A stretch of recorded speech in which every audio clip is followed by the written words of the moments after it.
France.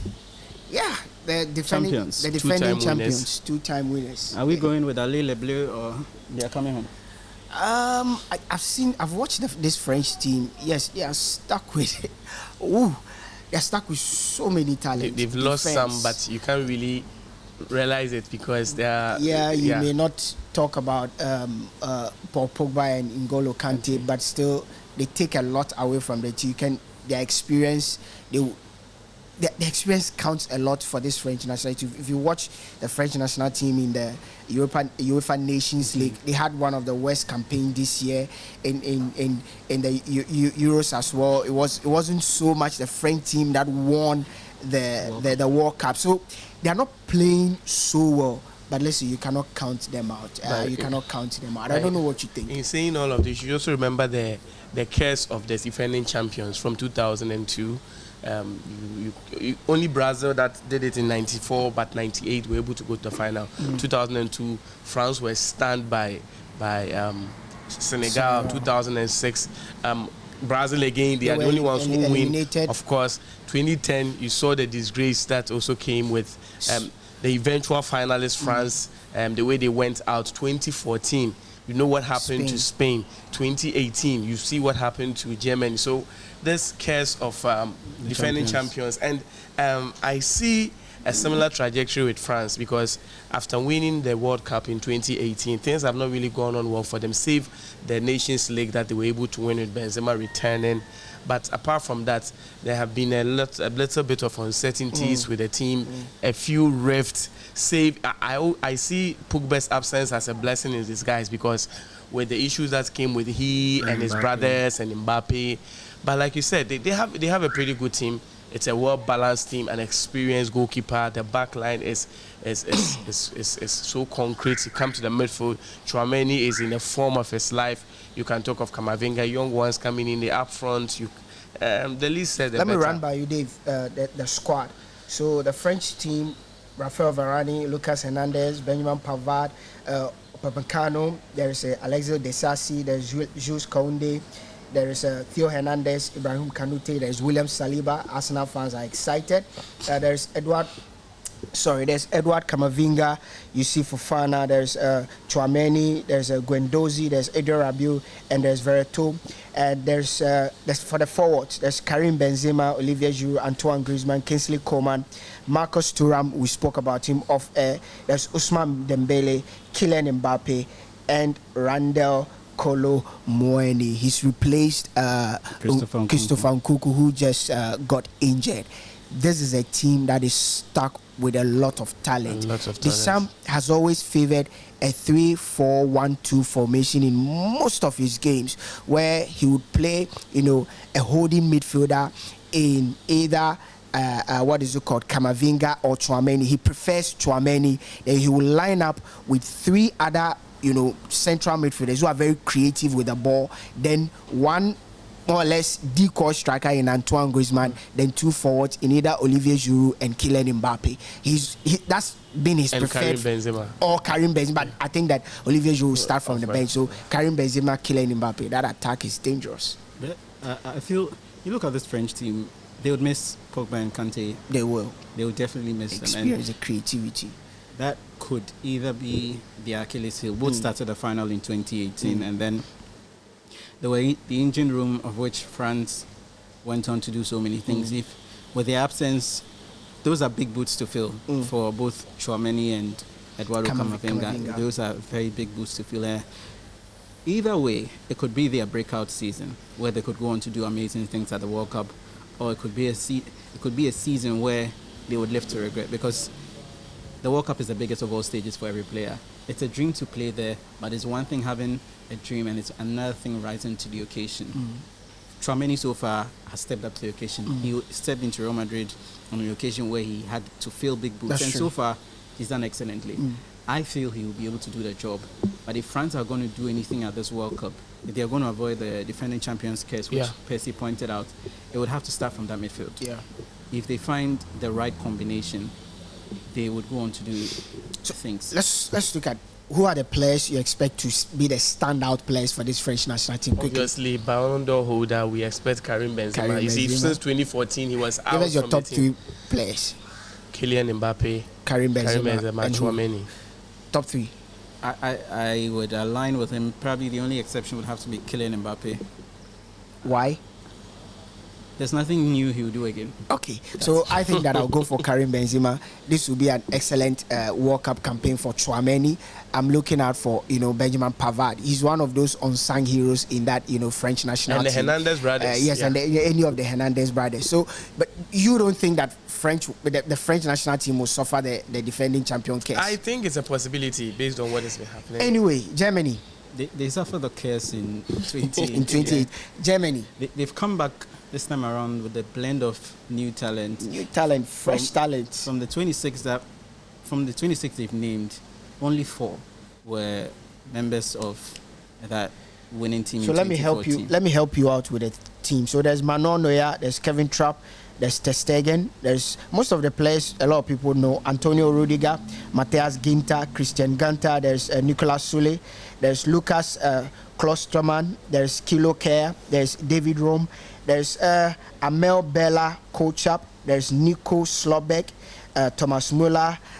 The player that I still don't get why he got a call up, Mario Götze. There's Ike Gundogan, Leon Goretzka, Joshua Kimmich. There's Julian Brandt. There's Jamal Musiala. I think it will be an explosive World Cup for him. There's Jonas. It's the attackers that a lot of people that literally is new. Jonas Hoffman, Serge Gnabry, Leroy Sané, Kai Havertz, Karim Adeyemi, Yusuf Mokoko. You're wondering why Götze got a call up. Well, Götze has had an excellent season with PSV. Oh, and he's an old horse. He's found a way to revive his career after that it's in the Dutch league. So maybe that's the reason why Hansi Flick gave him a call. But you look through the squad. I feel this is a World Cup where Germany could unearth so many brilliant talents. Yeah. Jamal Musiala for me is the one player to watch out for. Myself. Youssoufa Moukoko, I would want to name him as another player to watch out for, but that's contingent on the fact that he's going to get playing time. Because you look through the squad, he's the only out-and-out striker. Yeah. More or less all of the players are players who either can play out wide or in the front three. They are not natural strikers as Yeah. opposed to Youssoufa Moukoko. Musiala in that German midfield would be a star to watch out for. Even in Bayern Munich, he's been one of their shining lights amid a touchy campaign domestically, but whenever in the Champions League they've had Musiala, he's turned up. And that defensive area is probably where Germany could either be undone or could have a foundation. Because you look through, they're counting on the likes of David Rom, Nico Schlotterbeck, Antonio Rudiger's experience. So in their last game, this is how they set up. They set up in a 4-2-3-1 formation, which has been Hans-Dieter Flick's preferred formation all throughout, his tenure in Germany. So he played Rom, he played Schlotterbeck, he played Nicolas Sule and Kerr, because Rudiger was injured at the time. Like Rudiger would have easily replaced Sule. So that's where you need to find that. Schlotterbeck at Dortmund has been excellent, and David Rom for Leipzig has been solid. If they get Kerr to get over his defensive frailties, because going forward he's an excellent player, but defensively he's one of the weakest links in that German defense. If they find that out, I feel Germany could go on to do things. Quickly, England. Now you check this England team, there are lots of issues that have to do with players, injury. For instance, you talk of Reece James, who was someone who was touted to really... Again, let me help you with the squad. Nick Pope, Jordan Pickford, Aaron Ramsdale, Kyle Walker will go despite his injury. Kieran Trippier, there's Conor Cody, Harry Maguire, John Stones, Eric Dyer, Luke Shaw, Trent Alexander-Arnold, Ben White. In the midfield, Jordan Henderson, James Maddison, Calvin Phillips, Declan Rice, Mason Mount, Conor Gallagher, there's Jude Bellingham. I think he'll be the star man for the English team. There's Callum Wilson. These are the forwards or the attackers. Harry Kane, Raheem Sterling, Jack Grealish. There's Marcus Rashford, Phil Foden, and Bukayo Saka. The good thing about this English team is that they have been on the rise for the past 4 years. They were semi-finalists in 2018. They were finalists in the Euros in 2021. That's the Euro 2020. But the only problem was during the Nations League that they had a few issues. But my problem has to do with their defensive priorities, because if you take the English national team, their preferred three back, which they always play, has been Harry Maguire, Eric Dyer, and as at now, we don't know whether it will be Connor Cody or John Stones or Ben White. But one player that I see they were really missing was Smalling, Chris Smalling. And it's I don't know if it has been a pattern of the English national team, that if a player plays out of England, it is very difficult, because a lot of players have suffered that. You can even talk of Tammy Abraham suffering that. The reason why the coach gave that was that he lost form at the wrong time. But you also have Calvin Phillips, who played only 53 minutes, but has been called. So you have Smalling being out, but and they play a three-back and they play a four-man midfield with two wing-backs. Now the wing-back was, like I said, was supposed to be Reece James, which arguably because of his defensive and offensive. But now that he's out, between Trent and Kieran Trippier, I think probably they would go for Trippier because of experience and exploits in the 2018 World Cup. The midfield, like you said, Jude Bellingham, I'm expecting him to fire up this World Cup because he's been in the form of his life. Calvin Phillips was the ideal pair with Declan Rice during the last World Cup. At this time round, I think because of lost in form, it will probably be Jude Bellingham and Declan Rice. The left, obviously, Luke Shaw will still take up the place. Then the up front, the Hurricane obviously would be there, but it's the two who would pair him. As to whether it would be Mason Mount, it would be Raheem Sterling, Jack Grealish, and unfortunately, all those who pair him are out of form. James Maddison. Save James Maddison, who brilliant. The funny thing is that you will be surprised that he might not even start. Anyway, who are going to be your standout players for the English national team quickly? Obviously, Jude Bellingham. I'm expecting him to light up this. And James Maddison, if he starts. Okay, so I want to focus on the Spanish national team. So very, very controversial when Spain, named their squad. It had a lot of issues with people had a lot of issues. So Luis Enrique decided to go for David Raya of Brentford, Unai Simon of Athletic Club, and Robert Sanchez at Brighton and Hove.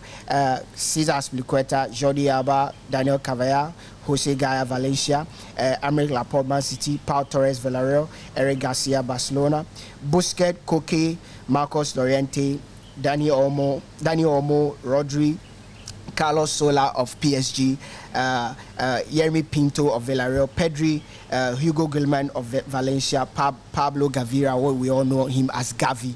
There is Morata, Sarabia, PSG, Marcos Asensio, Ferran Torres, Ansu Fati, Nico Williams.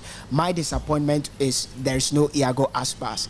Iago Aspas this season, 14 games, 7 goals, 3 assists just for Sevilla.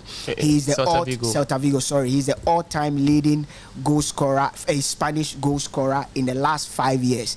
He's one of the creative and brilliant attackers you have. You drop him and you take him Morata. But hey, this is what he prefers. He was asked several times. He loves players who are out wide. That's why if you check, there's Nico Williams in there, there's Ferran Torres in there, players Marco Asensio in the place that he can use wide. But I do not understand how he sets his team because he goes for a dynamic 4-3-3. Yeah. So how then do you play a dynamic 4-3-3 with wide men who are very pacey? But that's Luis Enrique for you. He's probably trying to ridicule himself, but when he fails, we'll come back to it. So it will come back to hunting. But the players that I'm thinking that will be a standout for Spain, I'm expecting, as always, Pedri, Gavi, these two players to light up. Because I think the midfield is lightweight, and these guys would need to carry the Spanish team. Would they really start? Pedri has been a starter. What about Gavi? Has always been a starter for the Spanish. So if they are playing 4-3-3, doesn't mean there will be a Barcelona 4-3-3 of that's up to him. Pedri, that's up to him. Gavi. Who are your dark horses quickly before we run out? People are wondering why we didn't talk about Belgium. I actually didn't know where to put them, favorites or dark horses. I think they are dark horses. They flattered to deceive at Perennial achievers. Every campaign. You look at this Belgium team, they've got a lot of brilliant players who are running the show around Europe currently. You talk of Leandro Trossard, you talk of Kevin De Bruyne, Saelemaekers, and all of those players. Thibaut Courtois at the back. This is a team. Lukaku as well. Let's not forget. This is a team that on paper should be challenging for honors, but whenever they stepped up to the big stage, it failed. So Belgium for me. Belgium's issue, I think, is more about like the Spanish issue over the years. This the last chance for their Spain struggled with an identity. When they found an identity, they took the world by storm. They had a players, but they didn't really have a good coach. It's an identity, a coach that will give them an identity, a way that they can play to their perfection. No. So hey, guys, my dark horse, I think it will be Belgium. You? I mentioned Belgium, but let's look out for Denmark. I'm surprised no one is talking about them. So these guys are saying... You know they were the first to qualify. Yeah. Percy believes Denmark is their dark horse. I believe Belgium. He also believes Belgium. What do you think? This is our preview of the European campaigners, the guys who we expect to take this World Cup by storm. Sports 101 as always, and we are shooting at Red Mango's apartment in Takrady.